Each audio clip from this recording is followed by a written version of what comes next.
Football tournament football ম্যাচের আয়োজন করেছেন, আয়োজকদের আমি ধন্যবাদ জানাচ্ছি। আমি কতগুলো প্রকল্প পরিদর্শনে এই শাহজাদপুর সিরাজগঞ্জে এসেছিলাম।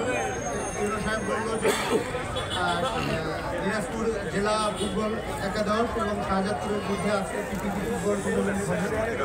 যেটি দীর্ঘদিন আমি আপনাদের এই শাহজাদপুরে 11 সাল থেকে 13 সাল পর্যন্ত কাজ করেছি। দেশের প্রতি, এই এলাকার মানুষের প্রতি সবসময় আমার একটা মমত্ববোধ কাজ করে। অনেকের সাথেই আমার যোগাযোগ হয়। অত্যন্ত শিক্ষা সংস্কৃতিতে এই অঞ্চল অত্যন্ত উন্নত একটি অঞ্চল, বাংলাদেশের অত্যন্ত সমৃদ্ধ একটি অঞ্চল। এখানে আপনাদের সাথে আবারও আসতে পেরে আমার খুবই ভালো লাগছে।